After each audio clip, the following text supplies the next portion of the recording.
Hello everyone. For today is a new topic of class. It's mainly from class 11th. वैसे तो ये class 11th का है, लेकिन आपके लिए ये हर जगह इस्तेमाल होगा क्योंकि हमारे बेसिक्स हैं, तो ये हमें हर जगह मिल जाते हैं. मैंने पूरी बुक में से जो इम्पोर्टेंट नोट्स हैं वो आपके लिए तैयार किए हैं. I hope this video will helpful for you. Okay, let's start. Characteristics features of living organisms. हम पूरा चैप्टर पढ़ लेते हैं, फिर भी हम बहुत बार कंफ्यूज हो जाते हैं कि एक्चुअल में कैरेक्टरिस्टिक्स फीचर्स लिविंग ऑर्गेनिज्म के कौन कौन से हैं. तो लिविंग ऑर्गेनिज्म के कैरेक्टरिस्टिक्स फीचर्स कौन कौन से होते हैं. फर्स्ट वन है हमारा reproduction. This is a process by which an organism continues its species from one generation to next generation. मतलब जो रिप्रोडक्शन हमारा प्रोसेस है, उसके थ्रू जो ऑर्गेनिजम्स हैं वो अपनी प्रजाति को एक जनरेशन से दूसरी जनरेशन तक ले जाते हैं और इसी से वो सरवाइव कर पाते हैं, मतलब अपनी जनरेशन को सरवाइव करवा पाते हैं. ठीक है, तो ये एक कैरेक्टरिस्टिक फीचर हो गया लिविंग ऑर्गेनिज्म का. Second one is metabolism. Metabolism is the interior reactions और which takes place inside the organisms for its growth or for its survival, its existence. These all functions helps organism to grow in its life. Fine. Metabolism organism के अंदर होता है और वो metabolism की help से ही energy gain करता है और अपने आप को ग्रो करवाता है. फाइन. थर्ड है आपका cellular organisation. This point means that every organism is made up of a cell or group of a cell which performs particular functions as a organ. किसी भी ऑर्गेनिज्म में अगर वो लिविंग ऑर्गेनिजम्स है तो उसमें सेल ज़रूर होगी.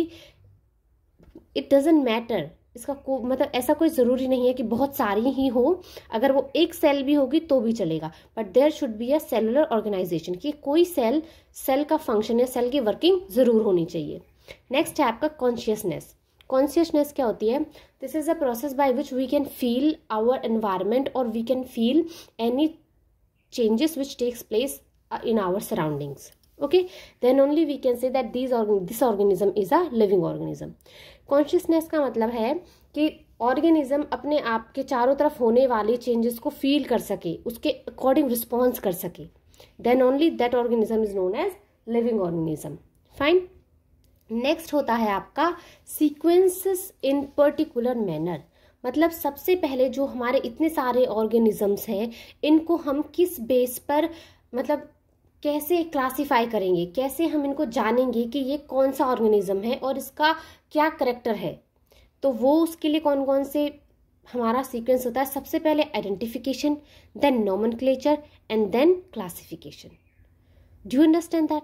मीन्स हम किसी भी चीज को ढूंढ कर नहीं कह सकते कि ये आपका हमें कोई चीज मिल गई और हम ये नहीं कह सकते कि ये हमारा एनिमल है या ये हमारा प्लांट है. सबसे पहले हमें उसके बारे में आइडेंटिफिकेशन करनी पड़ेगी कि ये कौन सी चीज है, what characters it has. Then only we can say that it lies in as animal और एज अ प्लांट. ओके, अब आता है हमारे एनवायरनमेंट में और वर्ल्ड में बहुत सारे ऑर्गेनिजम्स हैं with same characters. They lie in different places and according them people name them.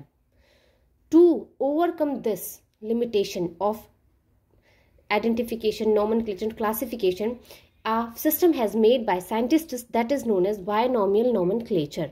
मतलब हमारे चारों तरफ बहुत सारे ऑर्गेनिजम्स थे जिनका अलग अलग मतलब सिस्टम है कि हम अगर उसे हरियाणा में देखेंगे तो उसे कुछ और बोलेंगे, अगर हम उसी को इन पूरे राजस्थान गुजरात कहीं भी देखेंगे तो उनका नाम अलग अलग रहता था. तो इस चीज से बाहर निकलने के लिए एक सिस्टम तैयार किया गया जिसको बोलते हैं बायोनॉमियल नोमेनक्लेचर. चाहे वो आप ऑर्गेनिज्म से कहीं भी देख रहे हैं, लेकिन एक साइंटिफिक नेम होगा जो उसका हर जगह सेम मिलेगा. उसके क्या रूल्स रेगुलेशंस थे वो हम इसमें पढ़ेंगे. उसके रूल रेगुलेशंस थे, this gives two components to that particular organisms. What is these two components. These are genus and species, and given by Carlos Linnaeus. इसे किसने दिया था? कार्लोस लीनियस ने दिया था कि एक ऑर्गेनिज्म को 2 नामों के बेस पर आइडेंटिफाई किया जाएगा और उसे हर जगह, चाहे वो वर्ल्ड की कोई जगह हो, चाहे वो किसी पर्टिकुलर कंट्री की कोई जगह हो, उसी नाम से जाना जाएगा। उसमें 2 नाम कौन कौन से ले जाएंगे उसके? एक तो उसका जीनस लिया जाएगा और एक उसकी स्पीशीज ली जाएगी। जीनस को बोलते हैं जेनेरिक नेम और स्पीशीज को बोलते हैं स्पेसिफिक एपिथेट। फाइन। अब लास्ट आती है हमारी taxonomic basic process. Taxonomic basic process में क्या है हमारा? टैक्सोनॉमिक बेसिक प्रोसेस में है कि कौन कौन से, अभी हम लोगों ने पढ़ा, सीक्वेंसेस पढ़ते, उसी के बेस पर टैक्सोनॉमी है।